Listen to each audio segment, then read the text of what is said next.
Bienvenidos y bienvenidas, mi nombre es Norberto, soy de la sección de espiritualidad de Kogan y permítanme que les cuente un pelín sobre la sección de espiritualidad. Somos una sección interreligiosa, ecuménica, diversa e inclusiva con eventos dirigidos a personas que quieran desarrollarse personal y espiritualmente con el objetivo de introducir cambios evolutivos en diferentes áreas de su vida en un espacio de confianza para compartir. Los que nos conocen aquí en Madrid pues ya saben que, bueno, la sede está cerrada, así que hemos tenido que pasar al formato online y nos hemos dedicado no solamente a hacer talleres, sino también a una serie de entrevistas. Vamos a aprovechar el tiempo y vamos a empezar a conocernos entre todos. Pero los que participan en nuestros talleres dentro de la sede saben que trabajamos con el concepto de persona integral, persona holística, así que trabajamos temas de espiritualidad, crecimiento personal y corporalidad. Por eso van a ver que nuestras actividades en general son muy variadas.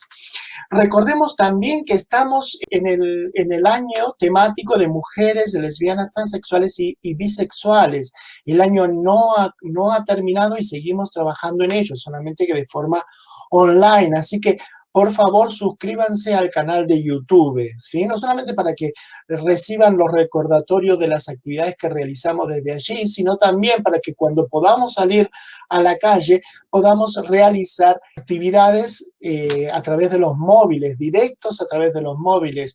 YouTube nos pide 1000 asociados. También recuerden que si les gusta la actividad de hoy, pues coloquen un me gusta al vídeo. Y otro tema más, ¿sí? El 11 de octubre es el Día Internacional de la Salida del Armario, ¿sí? Se celebra hace varios años a nivel, como ya dije, internacional. Pero este 11 de octubre del 2020, la Federación Española, la Federación Estatal de Lesbianas, Gays, Transexuales, Bisexuales y más, nos ha otorgado a los creyentes y espirituales LGTB más del territorio español, pues este día, ¿no? Así que el Día Internacional de la Salida del Armario de este año, pues nos corresponde a los creyentes y espirituales. Es por eso que es tan necesario que nos vayamos conociendo, porque somos muchos más de lo que creen que somos, ¿sí? De los que creemos que somos. También decirles que nos pueden encontrar en Twitter como @KoganEspiritualidad, en Facebook como sección Espiritualidad de Kogan, y tenemos nuestra web que es www.kogan.es/espiritualidad y nuestro correo electrónico para cualquier consulta que necesiten, que es espiritualidad@kogan.es. Hoy vamos a tener una entrevista muy especial porque vamos a entrevistar a Iván Ortega Rodríguez, que es uno de los que han participado en un libro, ¿sí? Que se está escuchando mucho últimamente en el territorio español, que se llama Homosexualidades y Cristianismo en el siglo XXI. Así que vamos a darle la entrada a Iván, a darle la bienvenida.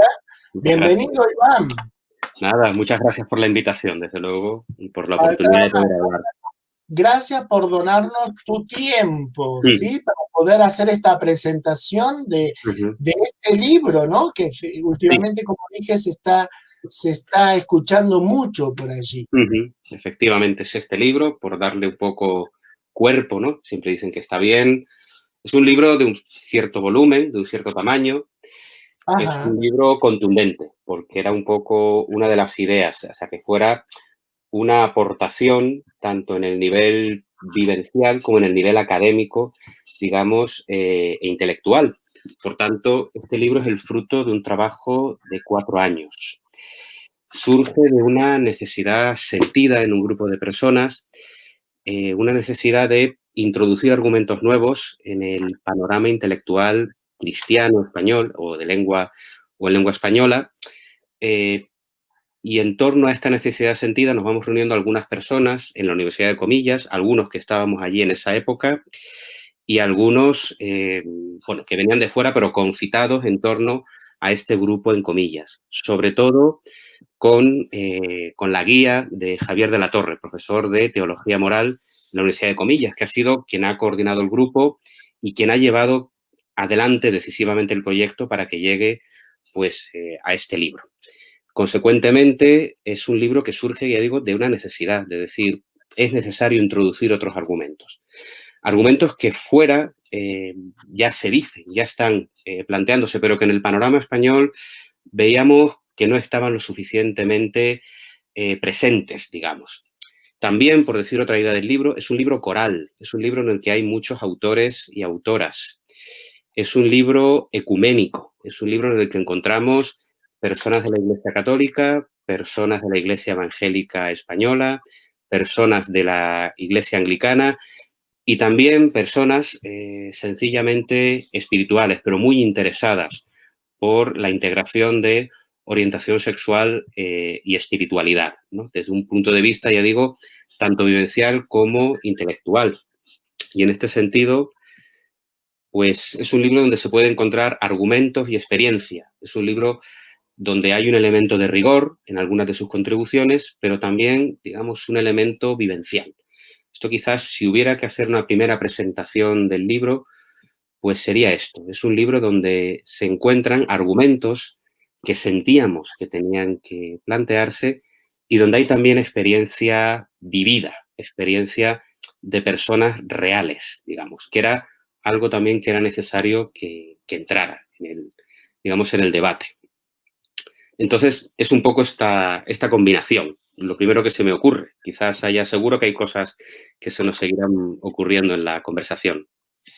Pues Iván, entiendo entonces que este es un libro, ¿sí? Que lo escriben personas que pertenecen al colectivo LGTB y a la vez también pertenecen al colectivo académico, digamos, ideológico.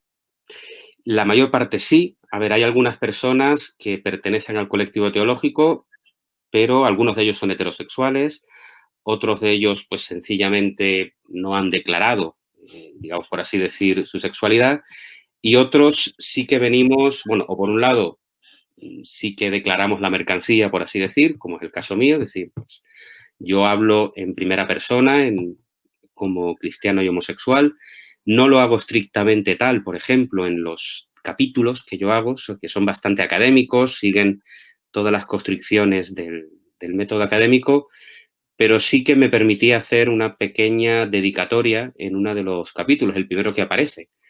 En esa dedicatoria digo, pues, a los pastores que a mis 20 años despejaron toda culpa, digamos, y con ello quise hacer, pues, un pequeño homenaje, porque justo cuando tenía 20 años, pues, yo era una persona que no era el que soy ahora tengo 41, han pasado, de hecho, 21 años desde entonces, y en esa época era muy vulnerable. En esa época, pues, no acababa yo de integrar y de aceptar quién era.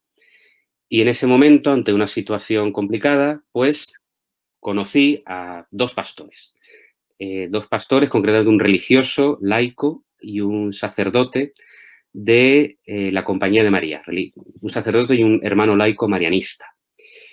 Y con ellos, pues, planteé mi situación, planteé cómo estaba, y lo que me dijeron cada uno de ellos fueron mensajes de aceptación. Recuerdo concretamente uno de ellos que me dijo, mírate dentro, mira cuáles son tus sentimientos, mírate con honestidad. Y recuerdo todavía lo que me dijo, ¿no? Encuentres lo que encuentres, estará bien. Claro, eso fue decisivo. Tiempo después, este otro pastor, el que era sacerdote, pues que era un poco también el que coordinaba la comunidad cristiana en la que estaba entonces, que pertenecía a las comunidades laicas marianistas, pues le hablé ya, ahí ya diciéndole que me había, pues, asumido como lo que era homosexual, y en ese momento me dijo, también con mucha tranquilidad, pero con mucha rotundidad, algún día la Iglesia lo tendrá que aceptar y mientras tanto lo acepto yo ya. O sea, digamos, entonces eso fue lo que lo dijo, eran estilos distintos, ¿no? Pero eso, con mucha claridad, pero mucha serenidad y mucha claridad.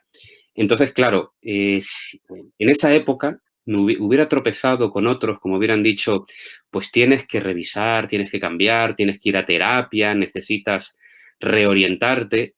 De hecho, he de decir que hubo en esa misma época otro sacerdote que no voy a mencionar, o sea, que no voy a dar datos de quién pueda ser, pero que sí me llegó a decir, vendría bien que fueras a un psicólogo, que fueras a terapia, pues para que reorientes, ¿no? Me dijo eso. Y lo veía además con bastante rechazo. Esa persona al tiempo me preguntó si estaba yendo a algún acompañamiento y como yo estaba con los marianistas, le dije que sí y entonces se puso muy contento. Claro, la idea que él tenía del tipo de acompañamiento que tenía no era exactamente la que se daba. Pero, digamos, por ejemplo, es un caso de, digamos, en este libro hay personas, eso, que planteamos, pues por un lado, argumentos, pero también incluso entre quienes planteamos argumentos hay una experiencia de vida. Yo he hablado de la mía, porque hablo en primera persona ahora mismo, pero hay otros que también, de los que también me consta que detrás de sus planteamientos, muchas veces, pues eso, muy académicos, muy de contar hechos, de plantear bibliografía, etcétera, pues hay vida detrás. Ello junto a otras contribuciones que son claramente experienciales, vivenciales. Tenemos el testimonio, por ejemplo, de Alberto, que es cristiano y cristiano homosexual. Tenemos también testimonios personales de religiosos y pastores que acompañan a personas LGTBI. Es el caso del artículo o del capítulo, precioso por cierto, de María Luisa Berzosa, que es religiosa jesuitina y que llegó a ser, si no recuerdo mal, consultora en el Sínodo para la Amazonía, nombrada por el Papa Francisco. Es decir, nada menos que esta persona contribuye a este libro con un capítulo que se titula Acompañar a personas en su diversidad sexual, ¿por qué no? Y donde habla de su experiencia del acompañamiento. O también de un sacerdote, Juan Gomendio, que habla de su experiencia de acompañamiento y de su idea de cómo debe ser, digamos, el acompañamiento a personas LGTBI. Y por último, también en ese libro, pues tenemos otro capítulo que sería sobre el acompañarnos, ¿no? Que es sobre las asociaciones LGTBI cristianas o creyentes, religiosas, como es, por ejemplo, el caso del área de espiritualidad de Kogan, pero que más que gente de fuera, que con todo el valor que eso tiene, nos acompañan, también ha sido el movimiento por el que nosotros mismos nos hemos acompañado a nosotros mismos. Entonces, ese elemento está ahí vivencial, junto a otros más académicos. Quizás, si me permites, para entender mejor cuál es la combinación de este elemento vivencial con el académico. Mira, hay quizás una clave que es la de las 4 fuentes del discernimiento cristiano, que están muy presentes en el libro, este que tengo aquí, ¿vale? Al menos en la tradición anglicana y sobre todo ya en la metodista, se habla de las fuentes del discernimiento cristiano, de las fuentes que tenemos en particular los cristianos para discernir qué consecuencias tiene el seguimiento de Jesús. Y esto se sustancia especialmente en el llamado cuadrilátero metodista, ¿vale? Según el cual las fuentes del discernimiento serían, por un lado, escritura, tradición, razón y experiencia humana. Por un lado, la escritura, como cristianos para nosotros es normativa, es palabra de Dios, bien entendida, pero es palabra de Dios.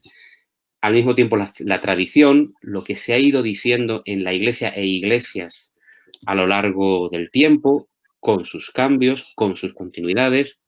Luego también atender a la razón, es decir, a lo que la razón humana, que es creación de Dios, nos puede decir. Es decir, atender a las ciencias humanas o a la filosofía, por ejemplo. Y finalmente, la experiencia humana. La idea es que a la hora de ver, por ejemplo, en el caso de las relaciones entre personas del mismo sexo, qué decisión, qué posición tomar como cristianos, hay que tener en cuenta estas 4 fuentes, todas ellas en interlocución. Atender a la Biblia, pero en diálogo con las tradiciones. Atender a las tradiciones, pero en diálogo con lo que la razón nos dice. Y atender a todo ello, pero escuchando la experiencia de personas concretas, de personas reales. No olvidar que tenemos pie en personas, ¿no? Y en vidas concretas.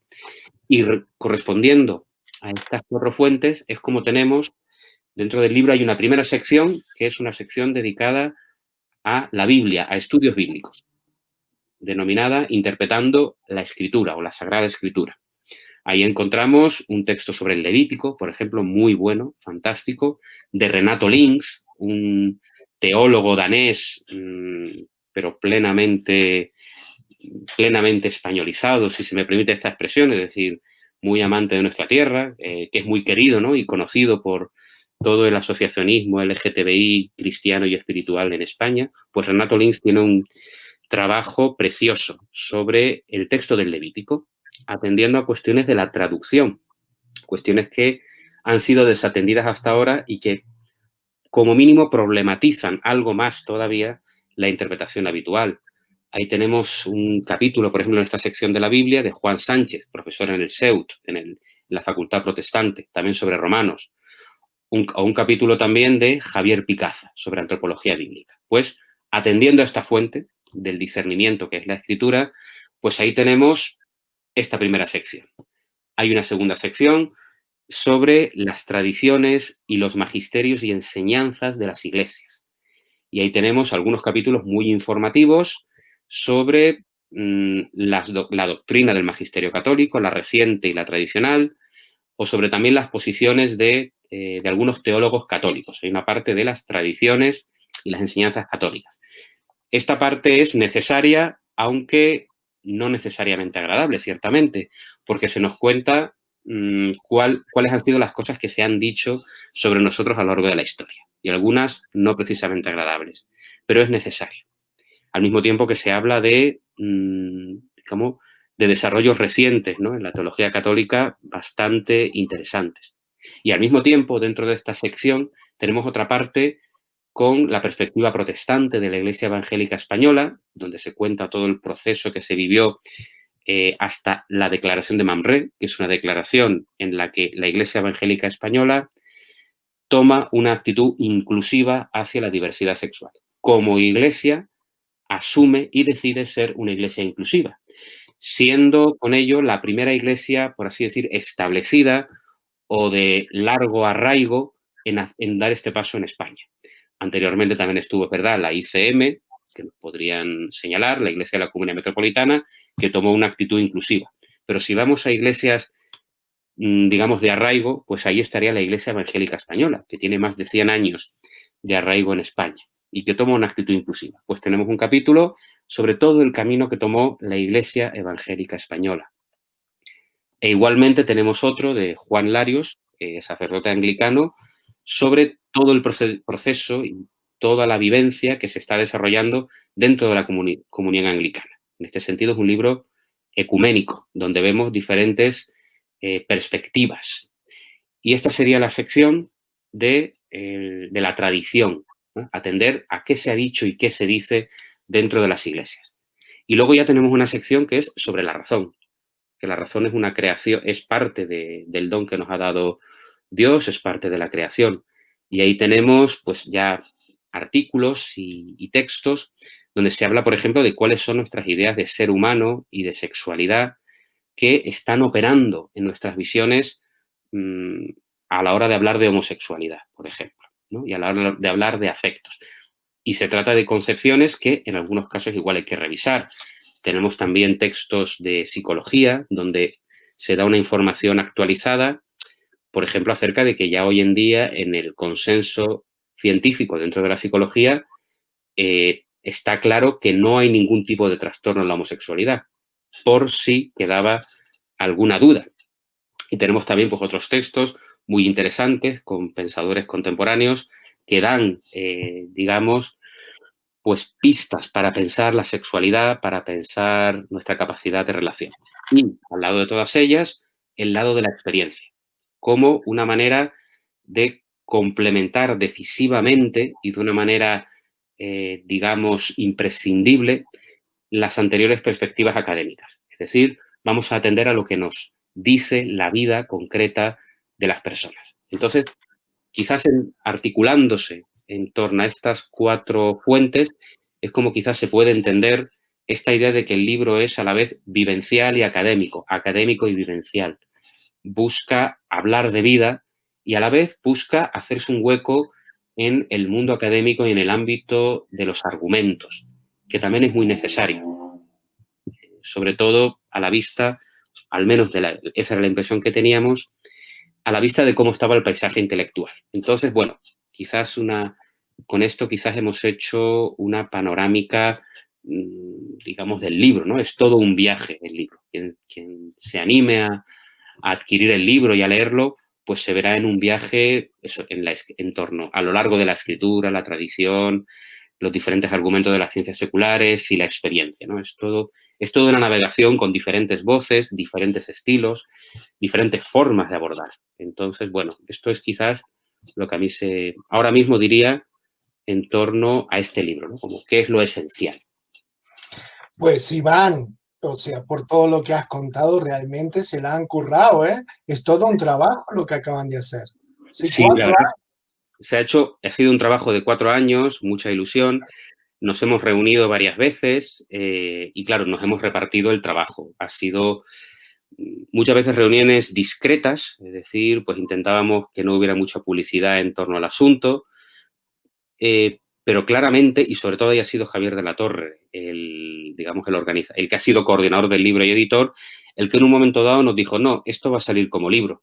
Yo reconozco que al principio pues no acababa de tener yo muchas esperanzas de que efectivamente sustanciara en un libro, ¿no? Pues más que nada, yo anteriormente, en otras épocas, había intentado que se publicara alguna cosa sobre estos temas y me había encontrado con abiertas reservas en editoriales.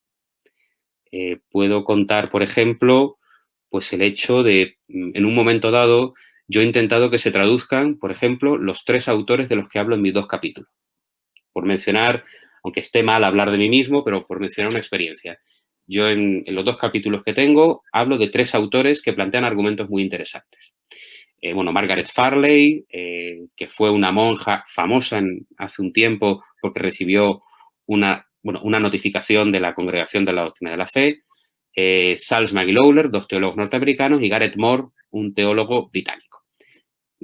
Ellos hay 3 libros de cada uno de estos autores. Bueno, Charles Lowler son 2, pero escriben conjuntamente. Pues de los 3 yo intenté que se tradujeran.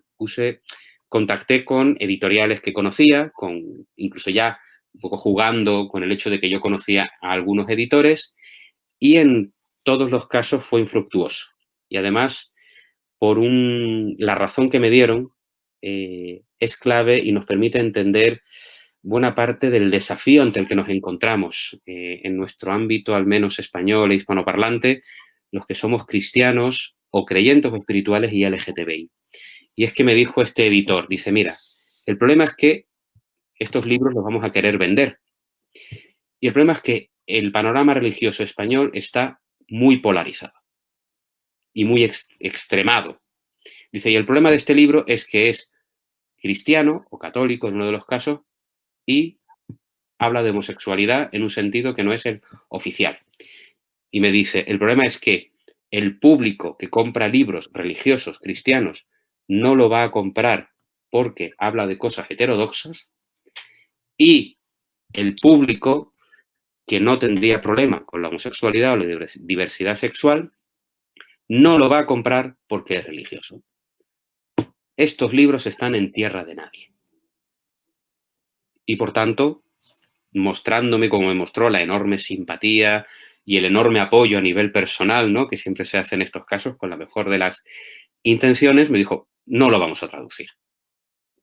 Claro, por eso yo estaba con el recelo, digo, ¿esto va a salir como libro? Digo, y yo decía, bueno, a ver, ojalá, ¿no? Pues ya digo que fue con su empeño, que insistió, ¿no?, ante quienes había que insistir, y salió entonces el libro. También hay que reconocer el mérito de la editorial que lo ha publicado, que es la editorial Dickinson, que efectivamente ha tenido el valor de atreverse a publicar un libro de estas características, porque a ellos tampoco se les escapaba lo que me dijo este otro editor de otra casa editorial, que había un problema objetivo con este tipo de libros. Por eso, pues claro, ha habido ahí un gran mérito de Javier de la Torre como coordinador y claro está, mucha ilusión y mucho trabajo. También, sobre todo, cuando se ve que se sustancia, que efectivamente va a haber libro, pues le ponemos muchas ganas. Hay muchas ganas, hay muchas horas de trabajo, muchas horas de estudio, muchas horas corrigiendo, revisando el texto. Yo hablo por mí y hablo por otros, ¿no? Es decir, son trabajos en los que hay, digamos, mucha ilusión, mucho esfuerzo y mucha vida condensada. Tanto en aquellos que hemos hecho quizás contribuciones más académicas, como en otros que han hecho vivenciales, que a veces escribir la propia vida también cuesta su esfuerzo. Poner en palabras, digamos, y en párrafos, negro sobre blanco, el propio proceso vital a veces también cuesta mucho. Entonces, efectivamente, volviendo a lo esencial de mi respuesta, efectivamente hay mucho trabajo y sobre todo mucha ilusión. Y ahora mucho agradecimiento de que haya podido salir. Yo creo que lo que estás planteando es que hay mucha necesidad en el libro de decir basta a lo que el colectivo LGTBI creyente y espiritual está como, digamos, soportando. Sí, hay mucho de eso. A decir, permíteme 2 segundos para poder decir que el libro en formato físico como en digital se puede comprar en la editorial Dickinson, que se encuentra en la calle de Meléndez Valdés 61 en Madrid. Pero también lo pueden comprar como ebook, ¿sí? Y tienen www.dickinson.com/libros/homosexualidades y cristianismo en el siglo XXI. Además de esto, también está disponible en Amazon, ¿sí? Y si quieren hacer alguna consulta y demás, el Facebook y el Twitter del editorial es Dickinson Libros y @DickinsonLibros, ¿sí? Y si quieren hacerle más preguntas de las que no entrarán dentro de la entrevista a Iván, pues pueden contactar con Iván a través de su Facebook, Iván Ortega Rodríguez, y a través de su Twitter, @Iván Ortega Rod, ¿sí? Pues, Iván, como te digo, me parece que lo que hay es una expresión de decir basta, ¿no? De empezar de alguna forma también lo que dije al inicio, sí, este año que estamos de alguna forma celebrando la visibilidad de creyentes y espirituales del colectivo LGTB. Eso es por un lado, pero me quedé también con lo que dijiste como al principio, ¿no? Que aquí en España este tipo de trabajos está como muy atrasado en su hechura, ¿no? Que en otras partes del mundo, pues este tipo de artículos académicos, experienciales y hasta teológicos están más avanzados. Yo además de eso agregaría otra cosa que veo que sucede en el territorio español, que es que hay poca visibilidad de estas cosas. ¿Sí? O sea, a pesar de que hay material, como cuesta mucho a las asociaciones en las que participan estos creyentes LGTB, pues les cuesta mucho salir como, no voy a decir la zona de confort, salir como de las catacumbas, ya que estamos en el cristianismo, pues les cuesta mucho. Así que me parece que la presencia de este libro pues bueno, es como una especie de salida, ¿no? Un intento, con un basta, pero un intento de salida. Me ha gustado también lo que has planteado, ¿no? Yo creo que me lo habías dicho también como fuera de la entrevista, ¿no? Que este libro plantea un diálogo, ¿sí? Plantea un diálogo más que como una sugestión, como una sugerencia, perdón. Creo que por lo que nos estás comentando, lo plantea como una necesidad, dando estos artículos académicos, dando, digamos, material. O sea, hablemos sobre esto, porque aquí dice esto. Sí, efectivamente, mira, y esto tanto en el plano, como digo, de los argumentos como vivencial. Vayamos a los argumentos, por ejemplo. Algo que es uno de los temas que a mí, por ejemplo, me ha interesado personalmente siempre. Citando un poco, de nuevo, el texto que trabajo yo, pero se podría aplicar a otros. En el ámbito español hay un argumento que se repite, no es español, viene desde el magisterio y la teología de Juan Pablo II, que es el tema de la complementariedad. Hay un viejo argumento que es hombre y mujer son complementarios en sus naturalezas, físicas y afectivas, psicológicas, y ellas forman una nueva realidad que viene dada por esa complementariedad. A las parejas homosexuales, relaciones homosexuales, les falta esa complementariedad porque no hay esa dualidad de naturalezas que se complementan, por tanto, no son aceptables, ¿vale? Eso es un argumento que se repite mucho, digamos, en el ámbito, por ejemplo, de lengua española, que yo he visto muchas veces repetido.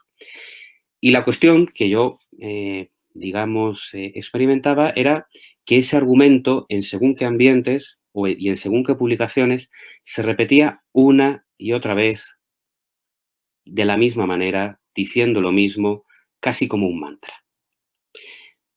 Tenía sus ventajas, porque ya no hablamos de ley natural, Santo Tomás, que suena medieval, y en algún caso, pues, injustamente, ¿no? Sonaría como algo arcaico. No, esto ya es una personalista, las naturalezas, los afectos, la comunión, la vida en común, la entrega mutua. Hay unos argumentos como muy personalistas, muy contemporáneos en cierta medida, o muy siglo XX, entonces como que sonaban muy bien.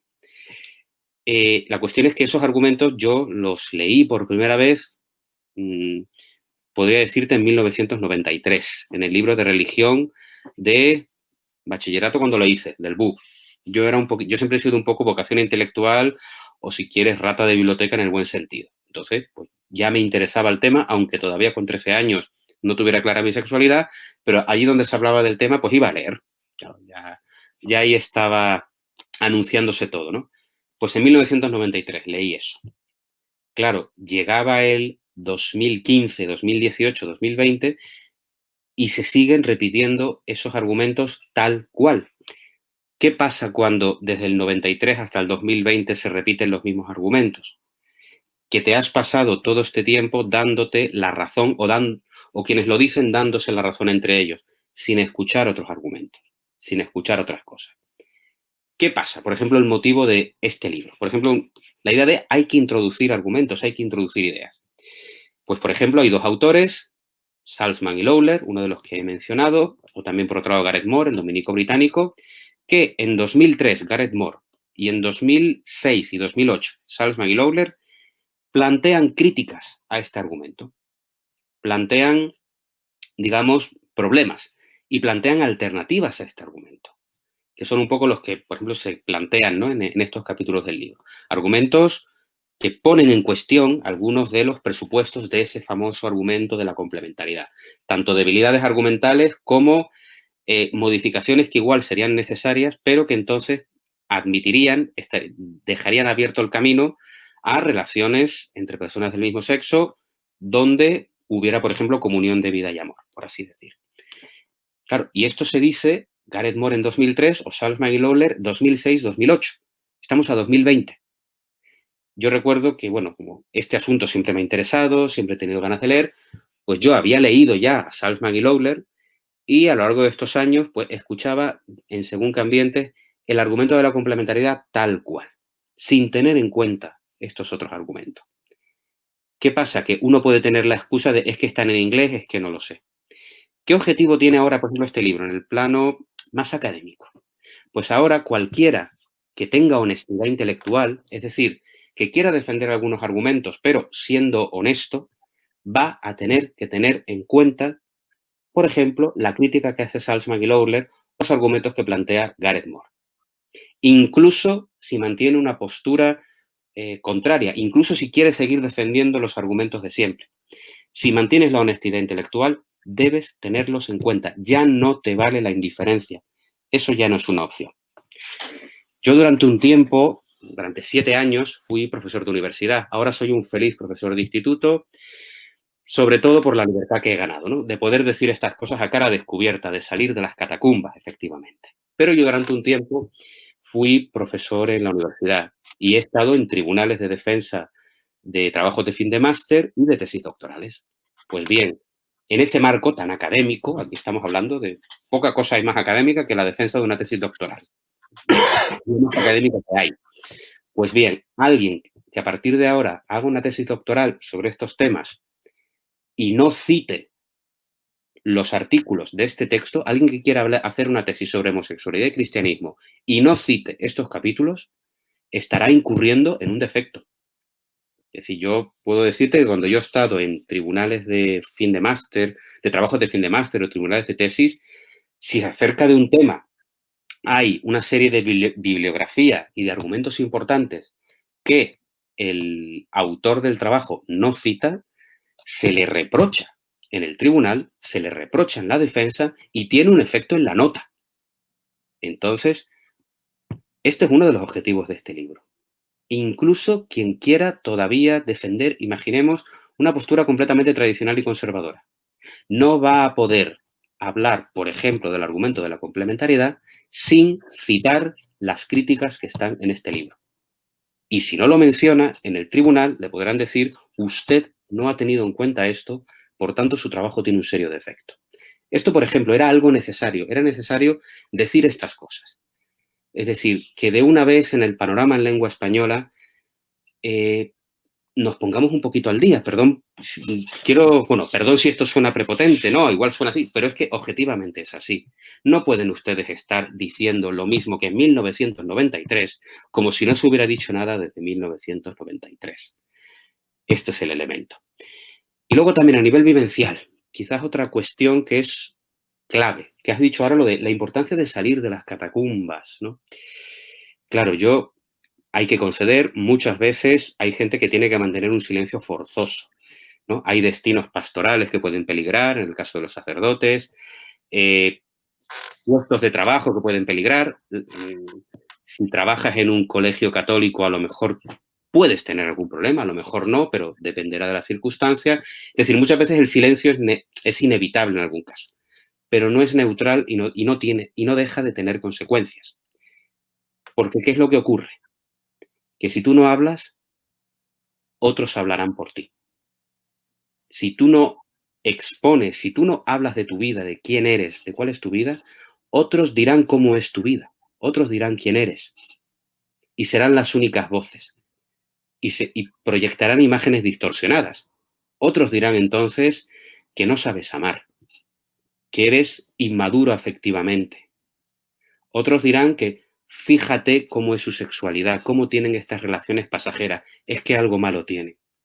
Si tú no hablas desde tu vida, si tú no das un paso y sales a la luz del día, otros hablarán por ti. Por tanto, quizás respondiendo a algunas ideas que habíamos planteado en nuestras conversaciones previas sobre si es necesaria la visibilidad, pues es necesaria. Es necesario y es necesario sobre todo que aquellos que podemos ser visibles lo seamos. Y en este sentido, pues este libro, dentro de su enfoque, que es verdad que es en parte, sobre todo también, en parte académico, en parte vivencial, pues también quiere hacerlo. Decir, basta de silencio, basta de que solamente se escuchen ciertas voces. Van a escucharse otras. Aquí las tenéis. Aquí están. Bueno, Iván, te agradezco que hayas respondido a esta pregunta con respecto a la visibilidad. Todos los argumentos que has planteado, que los conozco porque los escucho de hace 13 años en España, de por qué no, yo siempre respondo lo mismo. ¿Sí? Si eres cristiano, ¿sí? Y conoces a Jesús de Nazaret, hay una frase muy bonita que él dice, la verdad te hará libre. Entonces, yo personalmente, con respecto al cristianismo, ¿no? Los cristianos dentro del armario, me cuestiono este cristianismo, ¿sí? Y también me cuestiono justamente seguir a un líder religioso que terminó, para cumplir su misión, terminó en la cruz, ¿no? Y tener miedo a la cruz. Entonces, bueno, yo vengo de otro tipo de teología y estudié otro tipo de teología. Entonces, cuando veo estas cosas tan arraigadas en el territorio español, como que entro con, o sea, prefiero apartarlo porque si no entro en conflicto interno, ¿sí? Me desarrollé como persona LGTB sin ningún tipo de culpas, sabiendo que la dignidad y el orgullo era por sobre todo, y de repente, bueno, meterme otra vez en el armario de ideas, por lo menos, pues no. Así que cuando me quedan con ese discurso, no los escucho directamente. Si son cristianos. Claro, yo aquí desde luego recuerdo, hay una frase, como soy de formación filosófica, pues me sale, ¿no?, la formación filosófica, pero hay una frase de otro contexto, pero que siempre se me ha quedado grabada en este campo, que es de la filósofa Hannah Arendt, ¿no? Y hay una frase que dice, ya digo, en otro contexto, pero la frase viene muy oportuna aquí. Dice, la libertad tenía un precio. Dice, ella un momento dice, no digo que me guste pagarlo, pero tenía un precio la libertad y merece la pena la libertad. Yo puedo decir, si vamos en este campo, claro, hay ese santuario de la conciencia, ¿no? Es decir, cada uno tiene sus razones, no soy quien para juzgar, ¿no?, por utilizar esta frase del Papa Francisco, pero yo en mi vida puedo decir, yo he vivido la situación en que tenía que medir mis palabras, medir mis apariciones. Yo en otra época de mi vida no habría podido decirte que sí a estar en esta entrevista. Yo, para poderte decir que sí en esta entrevista, ha tenido que haber un cambio en mi vida, por diversas razones, pero ese cambio ha significado, entre comillas, bajar de escalafón. Yo era profesor universitario, pero en una institución católica donde hay que mantener las apariencias al final, porque fíjate, sobre todo porque daba clase en titulación eclesiástica, ¿vale? Porque quienes, no voy a entrar en cuestiones de internas, de normativa y tal, pero si tú das clase en titulación eclesiástica, y filosofía lo es, porque es un grado eclesiástico además de civil, pero hay un grado eclesiástico en filosofía, tú tienes que estar acorde con la doctrina de la Iglesia. Tú no debes contradecir la doctrina de la Iglesia de palabra o de obra. Es decir, hacer algo como esto, como mínimo, no voy a hacer predicciones de futuro, no voy a ser futuribles, pero como mínimo habría sido un problema. Luego, por diferentes circunstancias, me marché, ¿no? Me fui y ahora soy profesor de instituto, que dentro de lo que el mundo llama prestigio, pues es menos. Sin embargo, aparte de que tenga mejores condiciones en otros ámbitos también, lo cual es importante en esta vida, pero también gane libertad. Ahora mismo soy profesor en la pública, en la enseñanza pública, y ahora mismo puedo hablar de esto con toda libertad. Y es verdad, y ahora voy con lo que tú dices del tema de la libertad, un poco conectando con lo que tú dices. Una vez que yo me fui ya al instituto, ahí me dije, se acabó. A partir de ahora voy a decir lo que pienso, voy a hablar con libertad. O sea, y realmente yo puedo hablar de mí ahora mismo. El esponjamiento que tienes a la hora de poder ser tú y de poder hablar con libertad, y en mi caso, el esponjamiento de poder desarrollar mi vocación intelectual y mi vocación filosófica y también teológica. Estoy empezando a estudiar teología ahora, por cierto. Tardaré mucho tiempo en acabar de formarme, pero la oportunidad de desarrollar mi vocación intelectual, que es muy clara en mí, desarrollando y explorando todos los temas que me interesan, es algo que ha tenido un precio, es verdad. Ya sé que es probable que en algunos sitios ya no me llamen para que hable, por ejemplo, pero es un precio que pago con toda conciencia y que merece la pena. Entonces, igual, yendo a lo tuyo, cuando yo ya he vivido esa libertad, ya casi incluso, fíjate, es lo de decir, y realmente yo realmente estaba viviendo de esa otra manera. O sea, cuando yo he vivido de esta otra manera, casi me sorprende el que pudiera estar tanto tiempo como lo hacemos, está el armario, está la plena visibilidad, y luego ya sabes bien que está la zona de penumbra, ¿no? Donde ni te exhibes ni te ocultas, ¿no? Pues, pero tampoco, francamente. Entonces, conectando con lo que tú dices, a nivel vivencial corroboro que cuando se respira al aire libre, cambia la cosa radicalmente. Yo en otra asociación donde participo personal de terapias, tenemos una frase que dice, la libertad no es hacer lo que quieres, sino expresar quién eres. Sí. Así que cuéntanos, volviendo un pelín al libro, ¿sí? Cuéntanos, por favor, si podríamos llegar a decir que este libro manifiesta que es compatible la realización personal a través de la orientación sexual y la espiritualidad. O sea, ¿estaría como a favor de esto o en contra? Rotundamente sí. El conjunto de los argumentos del libro habla rotundamente que sí. Dice, a nivel de argumentos, por ejemplo, que los argumentos clásicamente planteados en contra, digamos, no se sostienen. Y luego también, más de fondo, el libro nos va llevando, digamos, a una lección. Y es que no solamente es posible compatibilizar, sino que es oportuno y necesario, digamos, por cuestiones de fondo de quiénes somos. Y esto se va, digamos, dejando ver a lo largo del libro. O sea, no solamente en una contribución, sino a lo largo del libro. Y es que la espiritualidad y la relación con Dios, en nuestro caso, se hace desde y a través del cuerpo. Somos seres corporales. Cuerpo y alma van unidos. Entonces, la espiritualidad es o a través del cuerpo o no es. En esto me permito ser rotundo. El cuerpo con todas sus dimensiones, incluyendo la sexualidad, que es el impulso de relacionarnos con los otros, el impulso de querernos vincular con los otros. En ese impulso de vincularnos, impulso de amar, que realmente uno puede decir es el lugar más privilegiado donde podemos conectar con el amor de Dios.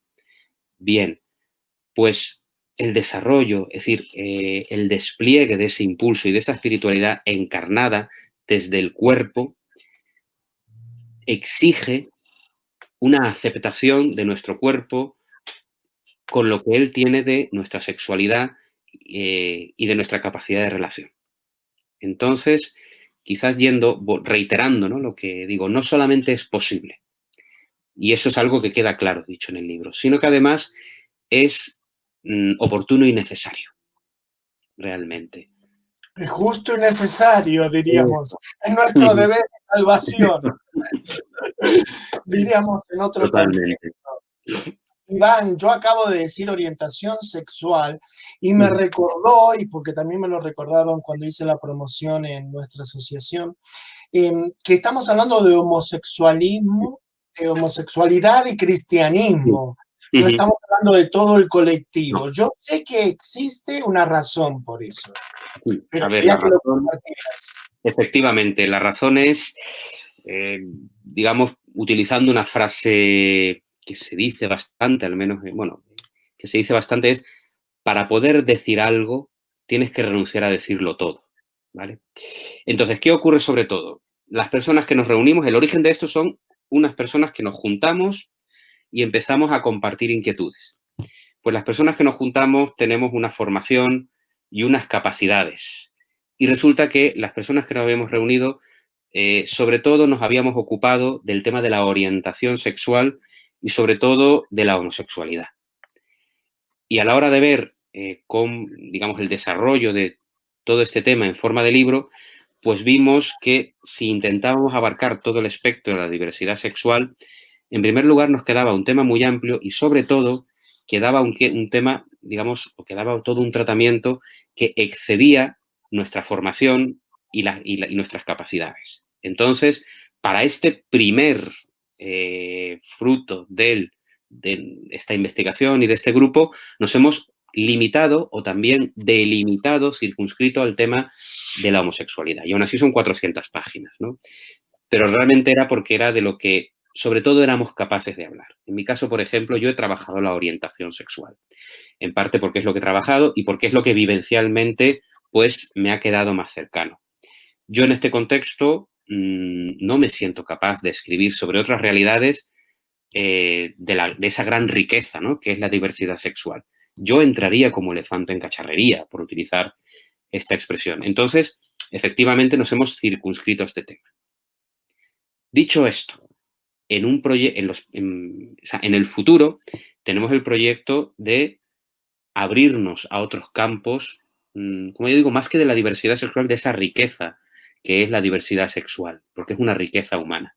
Y ahí la idea, pues efectivamente, es que se vayan incorporando otras personas que trabajen otros campos y otros temas y de personas que vivencialmente, digamos, experimenten estas realidades y lo hayan hecho vida vivida y vida pensada. Entonces, efectivamente, esto es un primer paso, digamos, en un proyecto de más largo aliento, ¿no?, que ojalá, cabe decir, recemos que pueda tener futuro. A ver, es sentido común, un primer escalón de una escalera, justamente. Entonces, es sentido común, pero bueno, cuando empecé a hacer la promoción, me hicieron un par de comentarios que yo invité a que vieran la entrevista, ¿no?, donde sabía que lo ibas a aclarar, pero es de sentido común. Estamos trabajando con un bloque muy grande, o sea, trabajar desde el punto de vista teológico, ¿sí?, que entienda el cristianismo y bueno, con la Iglesia Católica, digamos que hay que ir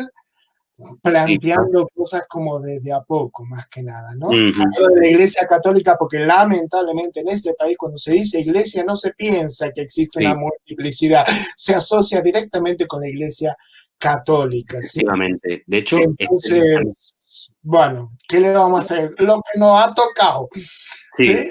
que en este libro, digo, hay contribuciones de la Iglesia Evangélica Española y de la Iglesia Anglicana. Y en este sentido, quizás, mira, a nivel personal mío, yo vamos a hablar de mí, aunque creo que hay alguno más que es compartida. Para mí, aceptarme como cristiano y gay ha sido un camino para vivir el ecumenismo en concreto. Y sobre todo, para disipar, es verdad, esa identificación tan abrumadora, ¿no?, que hay en España y sobre cristianismo y catolicismo, porque desde muy pronto fui conociendo gente de otras tradiciones cristianas y de otras iglesias que sencillamente que tenían una actitud positiva y nos acogían. Muchas veces desde el punto de vista más elemental de que nos ofrecían sus espacios. Mientras que en la Iglesia Católica durante bastante tiempo fue así, he estado en Crismó muchos años, incluyendo la junta directiva, mientras que a veces en la Iglesia Católica teníamos que estar en locales sin que se supiera mucho que estábamos. Por ejemplo, la Iglesia Evangélica Española nos ofrecía el templo para una celebración y lo publicitaba. Claro, ¿qué ha hecho eso? Que yo vaya conociendo, que yo vaya acercándome, que conozca en carne y hueso a, por ejemplo, los hermanos de la Iglesia Evangélica Española, que me sienta hermano con ellos y con ellas. Y claro, he vivido el ecumenismo hasta el punto, por ejemplo, en mi caso, de que yo me fui acostumbrando, fui yendo cada vez más a los cultos de la Iglesia Evangélica Española, hasta que hubo un momento en el que yo ya me encontré que estaba en mi comunidad, que me sentía entre hermanos. Y ya dije, bueno, pues voy a dar el último paso. Y pedí la membresía en la Iglesia Evangélica Española. O sea, actualmente yo si voy a un culto, voy al culto de la Iglesia Evangélica Española. Y donde ahora mismo yo puedo decir que tengo mi comunidad cristiana de referencia es en la Iglesia Evangélica Española. Entonces, otro elemento que diría, ¿cómo has conjugado tú, cómo ha influido tu orientación sexual en tu espiritualidad y viceversa? En mi caso, he de decir, ha sido una oportunidad, yo diría providencial, para vivir en concreto el ecumenismo. Porque yo ahora mismo estoy en esta comunidad, pero yo no siento y yo no experimento que me haya separado de nada ni de nadie. Es decir, yo soy cristiano con todos los cristianos, con parte de esa gran iglesia que son todos los cristianos. Y esto ha sido una evolución, digamos, propiciada por mi aceptación. Pero vamos, que efectivamente tienes mucha razón, que otro elemento que es necesario insistir es que cristiano es más que católico romano, que la Iglesia católica, como Iglesia universal, es más que la católica romana, efectivamente. Cuando la Iglesia Evangélica Española de aquí, de Madrid, sacó la resolución esta, la declaración de ¿cómo se llama? La declaración Mambré. de Mambré. Pues nosotros inmediatamente, la sección de espiritualidad de Coggan, comenzamos a realizar actividades durante todas las semanas. Justamente para, no solamente que, bueno, dimos notificación de esto al colectivo y demás, sino que llevamos para que, bueno, o sea, fue muy grato la experiencia, porque, bueno, de repente ver gente del colectivo dentro de un templo, que aparte no parece un templo evangélico, parece una parroquia. No, muy bonito, pues fue muy, muy, muy bonito. Así que entiendo lo que dices, pero bueno, yo tengo una mayor experiencia con la iglesia de la comunidad metropolitana. Sí, vengo de otro país, vengo de la Argentina, y allí ya hace cerca de 30 años que están trabajando con el colectivo.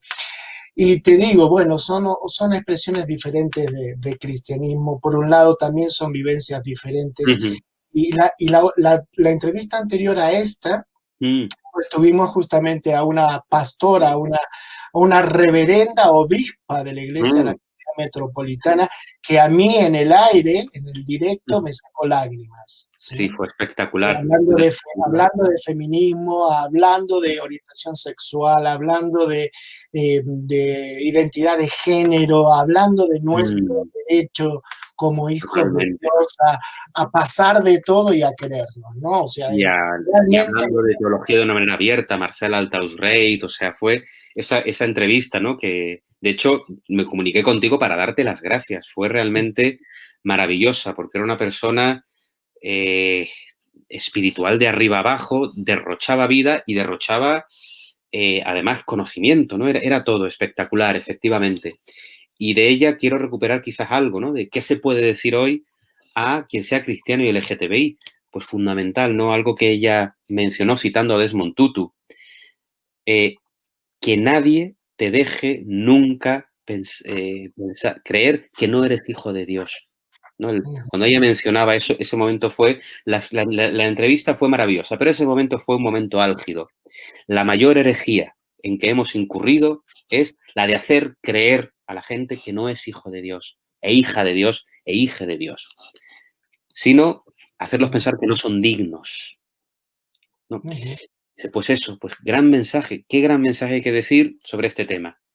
Eres Aparte, bueno, digno, digno antes sí, eres querido por Dios, efectivamente. Tal y como pues decía Margarita Sánchez de León, ¿no? Efectivamente. sí, fantástico. Aparte, fue muy bonito porque primero nos Mm, metió hablando de los esclavos, hablando de mm, los indígenas, nos hizo un mm, recorrido mm, hasta llegar al colectivo LGTB, ¿no? ujú, Nos nombró a otros, nos recordó a mm, otros colectivos sí, que también en su momento les hicieron creer que no eran sí, hijos de Dios, hasta efectivamente. llegar hoy al colectivo LGTB. Ujú, Iván, para cotillar un poquito, ujú, cotillemos, bien, estamos en España, si no sí. cotillamos, para cotillar un poquito con respecto a ti más que nada, ¿no? ¿Cómo te sientes ante los mensajes discriminatorios, ¿sí? Ujú, Hacia el colectivo LGTB que provienen del mundo de la espiritualidad, ¿no? O sea, ujú, obviamente tus artículos saldrán como una respuesta, pero digamos sí, es una... ¿Cómo te sientes emocionalmente ante esto, más ujú, que intelectualmente? sí, emocionalmente. Pues mira, a nivel personal de cómo me afecta a mí, pues con el tiempo, y gracias a Dios he ido creciendo para que me afecte cada vez menos.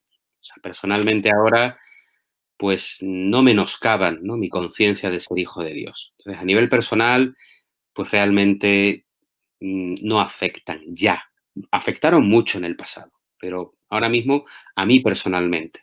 Lo que en cambio sí me genera una reacción emocional es pensar en todas estas personas vulnerables que hay, en estas personas que volviendo, ¿no? a esta gran idea que planteó Margarita la semana pasada, estas personas que pueden acabar creyendo que no son dignos. O por utilizar otra imagen que me planteó hace tiempo una persona muy sabia, ¿no? Que ha influido mucho en mi vida, que haya personas a las que se les haga pensar que no son dignas de andar a plena luz del día, en la tierra de los vivos. Volviendo al tema de las catacumbas, personas que crean que su lugar es vivir como escondida, subterránea, ¿no? En la oscuridad. Pues esto es lo que me duele, que haya personas que puedan creer eso. Y a veces nos podemos encontrar con que lo pensamos más de lo que quisiéramos. O sea, porque hay personas que aparentemente ya se creen que pueden, digamos, que ya se han aceptado y sin embargo no se atreven a expresar su afectividad y su vida relacional con la naturalidad con que la expresa una persona, vamos a decir, heteronormativa, ¿no? O heterosexual. Cuando tú piensas, por ejemplo, que no hablas de tu pareja porque, o de la persona que amas, vamos a dejarlo así, porque es tu vida privada, porque eso no corresponde, porque otros no dicen que son heteros. En cambio, cuando un chico sale con su novia, vive con la mayor naturalidad, que se exprese, que te hable de ella, que te hable como parte de su vida cotidiana, porque de fondo está la idea de yo vivo a la luz del día. Lo que yo tengo en mi vida, esta relación con esta persona, es algo digno de mostrarse a la luz del día delante de los demás. Si en cambio yo digo, de esto no debo hablar porque esto es parte de mi vida privada, finalmente lo que estás diciendo es, esta parte de mi vida no es digna de aparecer a la luz del día. Esto tiene que ir como escondido. Y esto es una idea que erosiona. Yo estoy seguro de que erosiona la autoestima, erosiona la vida afectiva de las personas. Es uno de los elementos que estoy convencido que erosiona la capacidad de mantener relaciones, ¿no? El gran tema de las relaciones afectivas y sexuales que tenemos. Cuando dice, es que hay mayor fragilidad, ¿no? Esto lo escucharemos mil veces. Digo, sí, pero es que tú no has mencionado qué ha pasado. Y uno de los casos, el que tú pienses que tu vida afectiva es una vida a vivir en lo subterráneo, eso erosiona. Pues, por ejemplo, estos mensajes desde la espiritualidad, a mí personalmente, a mí, en primera persona, me afectan poco en mi autoestima personal. Pero sí pienso en todas esas personas que se pueden sentir menos dignas o que pueden pensar que su vida es para tenerla una parte de su vida, nada menos que tu capacidad de amar, y el desarrollo de esa capacidad de amar es para vivirlo subterráneo, en las catacumbas, ¿no? Esa expresión tan fuerte que has empleado, pero que es muy cierta. Entonces, eso, dolor, y no solo dolor, y hay que decirlo también, enfado. El enfado es una emoción que es funcional. El enfado es indignación ante la injusticia. Entonces, también enfado. Bueno, sabe, volviendo a salir de esta, bueno, con respecto a esto de la catacumba, ¿no? De salir, yo me di hace poco cuenta, si bien siempre he tenido ese concepto en nuestras actividades, ¿no? Como coordinador, qué hacemos, qué dejamos de hacer, siempre tuve ese concepto de que, bueno, de que hay que visibilizar lo que se hace, ¿no? Pero yo sé que en Latinoamérica consulta mucho nuestros materiales, ¿no? Porque escriben y demás. Pero hasta hace poco no me había dado cuenta de lo necesario que era en España, ¿no? Le hice una entrevista a una niña de 22 años del colectivo creyente y me lo dijo literalmente en medio de la entrevista. O sea, yo no sabía que existían estos contenidos. ¿Sí? Estos contenidos de creyentes y espirituales del colectivo, ¿no? Sí. Esta visibilidad es necesaria en todo, en las redes, es necesario en la calle, es necesario para mi punto de vista, ¿no? Sí. Primero y principal, que yo también soy cristiano y soy cristiano católico. Primero y principal porque, bueno, yo soy súper convencido de que la verdad nos hace libres. ¿Sí? La libertad tiene un precio, pero es rechache ser libre y pagar ese precio. O sea, porque al principio te duele un poco, pero después, como sabes cuál es el premio, ¿no? Está la parábola de la perla. Sí, ¿no? eso es. ¿Cuál es el premio? Entonces ya pagar el precio, digamos que es como rutina. Así que soy feliz en ese sentido. Quería preguntarte algo. ¿Nos has preparado alguna lectura cortilla que quieras compartir del libro Homosexualidades y Cristianismo en el siglo XXI? Pues mira, quizás hay dos cosillas. Mira, voy a mencionar, por un lado, voy a ir a la parte de testimonios. Voy a citar, por ejemplo, un parrafito del texto de Alberto, que es un cristiano gay que nos habla de su experiencia, ¿no? Y dice él, cito, experimento que Dios me ha creado maravillosamente tal y como soy. Dios me concedió el regalo de la homosexualidad para mostrar su rostro y su amor al mundo a través de la diversidad de su creación. Dios me soñó homosexual desde el inicio de la creación y me enseña a reconocerle a Él en quien yo soy. Fin de cita. Por ejemplo, esto es un extracto del testimonio. Otro más de testimonios, pero ahora de María Luisa Berzosa, ¿no? Del acompañamiento. Dice en las páginas finales de su texto, creo que hoy la acogida e inclusión de toda diversidad es un signo de los tiempos y un imperativo fuerte para quienes deseamos vivir al estilo de Jesús y ser colaboradores y colaboradoras con Él para hacer que el mundo sea de acuerdo con lo que sueña para todos los seres humanos. Esto es María Luisa Berzosa. Y por dar un pequeño, digamos, taste, me sale en inglés, vamos a saborear un poquito la otra parte, la académica. Me permito terminar no citándome a mí, sino citando una cita final de Gareth Moore. Concretamente, voy a mencionar el párrafo final de uno de los capítulos que yo tengo presentando al dominico británico Gareth Moore, que hace un análisis del magisterio, en este caso católico, análisis de sus argumentos, y llega a la conclusión de que no se sostienen. Era un dominico, es decir, estilo Santo Tomás de Aquino, es decir, un análisis de los argumentos, es un libro riguroso, pero va analizando punto por punto y no deja títere con cabeza. Es decir, muestra las inconsistencias del argumento. Entonces, esta es la conclusión. Y quizás esto, venga, una tercera cita.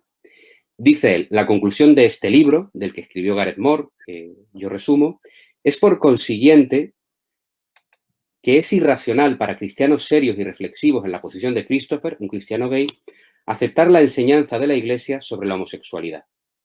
Esto es de suyo una conclusión seria, porque claramente hay muchos cristianos así. Esa es la primera razón de que exista el debate en el seno de las iglesias. Y dice a continuación, el único camino racional en este momento para estos cristianos es continuar creyendo en la bondad posible de las relaciones homosexuales. Esto no es un asunto de disenso o materialismo.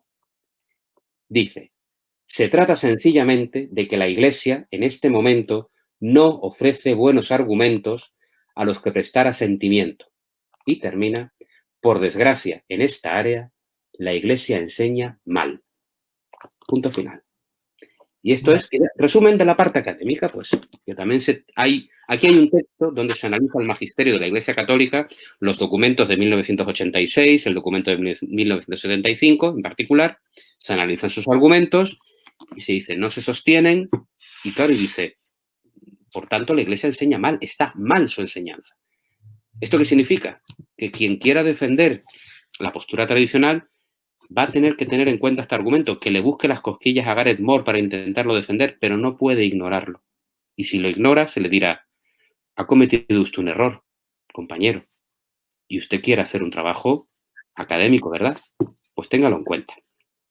Esto quizás es lo central. Recházanos, si quieres, pero la indiferencia ya no es una opción para ti. ¡Guau! Fantástico, me ha encantado, Iván, me ha encantado. Mira que te estaba por preguntar si de repente la lectura del libro tiene que ser para entendidos o personas de repente, bueno, que no sean académicos para poder entender. Pues acabas de leer un trozo, es súper entendible.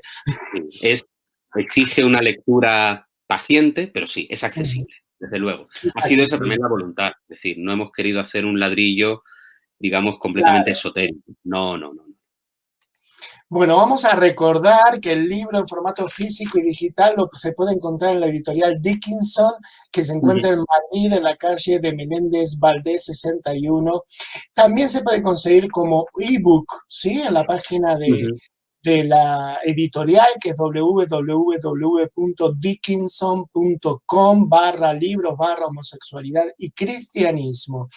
Y si no, cualquier cosa le preguntan a Iván, lo contactan por el Twitter, @IvánOrtegaRod, o si no por el Facebook, Iván Ortega Rodríguez, y le dicen, yo quiero el libro. Sí, también Iván está totalmente dispuesto a las asociaciones del colectivo, del territorio español y fuera del territorio español, como asociaciones que no pertenezcan al colectivo y realmente quieran dialogar, a ofrecer su tiempo y su presencia online, ¿sí? Para hablar sobre estos temas, ¿no? Y para presentar el libro y para hablar de su propia experiencia, ¿sí? Sí, estoy en lo cierto, Iván. Estás en lo cierto. Bueno, muchas gracias. Muchísimas gracias por tu tiempo.